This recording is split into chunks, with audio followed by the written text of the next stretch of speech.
Joy, déjà c'est une très grande fan de sport, elle a une chronique sur France Inter où vous pouvez l'entendre tous les dimanches, justement dévoiler ses coups de cœur.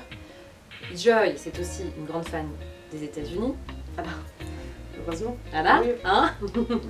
Et Joy vient surtout d'écrire un très beau premier roman, Atlantic City. Merci Claire, c'est gentil.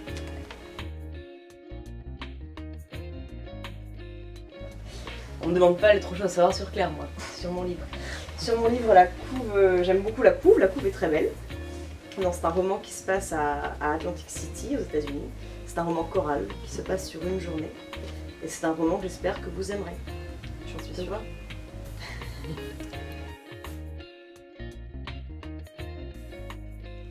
Moi, à l'écriture, forcément, celui qui fait un peu office de narrateur, ce serait Clarence, le SDF un peu céleste qui nous guide dans Atlantic City. C'est avec lui que moi j'ai passé le plus de temps, forcément, c'est avec lui que je me suis peut-être le plus amusée sur les types de langage.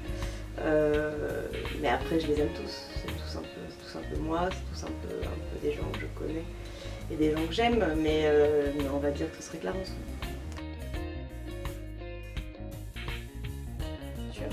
Moi c'est Paige Donovan, très exactement.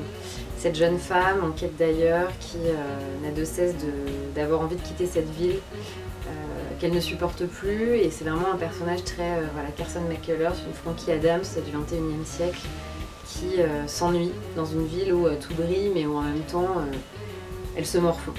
Et elle m'a beaucoup touchée, vraiment. Mais évidemment les autres aussi on les aime tous, bien sûr. Comme les enfants. C'est ça. Moi, les personnages. Moi, les personnages... Et l'intrigue, parce que je ne sais pas choisir. Parce que je ne veux pas choisir. Dans ce roman spécifiquement, puisque de façon générale, je pense que c'est vraiment, évidemment, en fonction des livres. Ici, c'est vrai que les personnages, c'est eux qui dessinent l'intrigue, puisque c'est vraiment, finalement, l'intrigue n'existe que pour les faire parler. Enfin, c'est comme ça que je le lis, je ne sais pas si tu es d'accord, mais... Oui, puis moi, j'ai écrit, moi, ce que j'aime, c'est les gens. C'est les personnages. Clairement, j'ai écrit par rapport à des gens qu'on pourrait croiser un peu tous les jours, des gens qui existent, des gens que je connais, qui sortent peut-être de ma tête, mais pas que. Donc moi, c'est leurs histoires à eux qui m'intéressent. L'intrigue, après, est un prétexte pour nous permettre d'aller vers eux. Mais moi, ouais, c'est les personnages.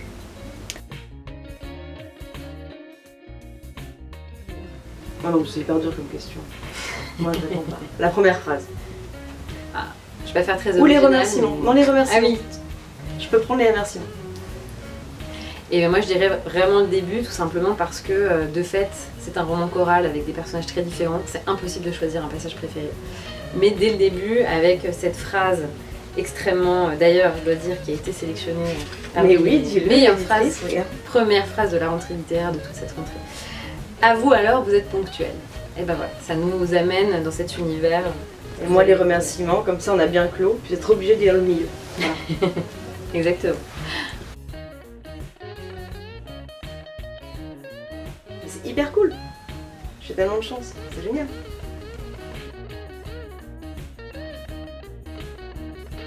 C'est hyper cool, j'ai trop de chance.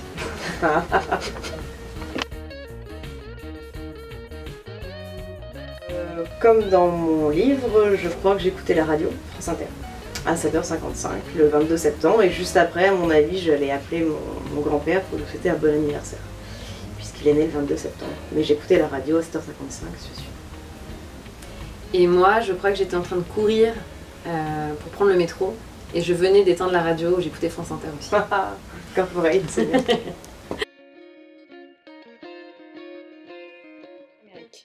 Littérature française sur l'Amérique.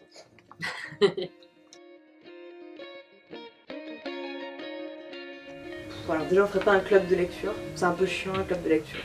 Plutôt une soirée, un apéro, je sais pas, un jeu, un grand jeu. On pourrait tous jouer au Monopoly avec eux. Pour que tout le monde se rencontre, il y aurait des gens de tout pays, il y aurait des morts, il y aurait des vivants, il y aurait évidemment Fitzgerald, Raymond Carver, il y aurait des femmes, il y aurait Joyce Carol Oates, il y aurait Virginie Despentes. Il y aurait des auteurs de BD, beaucoup. Il y aurait Hergé, il y aurait Charles Burns peut-être, Chris Ware, Cloves, qui on peut rajouter Virginia Woolf. ouais, il faudrait une très grande pièce. Mais il y a de quoi faire. Et après, où est-ce qu'on ferait ça? C'est plus ça le problème, quoi. Parce qu'on aurait tellement de trucs à se dire, et tellement de choses à échanger que... Bah, Atlantic City. On ferait ça à Atlantic City, ouais.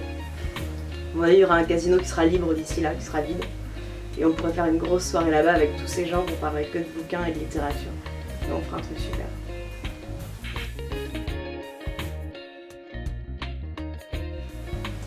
Eh bien, on pourrait aller à Atlantic City, Claire, non? Moi je veux bien. On va étudier le emmènes budget. Tu nous emmènes? C'est facile. Et puis, on irait à Atlantic City, mais d'abord, on le fait jeudi 6 septembre à la librairie Gallimard. D'ailleurs, n'hésitez pas à venir, vous êtes bien vus. Ce qui est très chic, d'ailleurs. Venez d'abord à la librairie Gallimard, après on ira à Atlantic City. Exactement. Et on réunira un cercle d'auteurs autour d'un cercle de jeu dans un casino. Ouais. Alors il y en a 3-4, t'as vu, donc on pourra parler.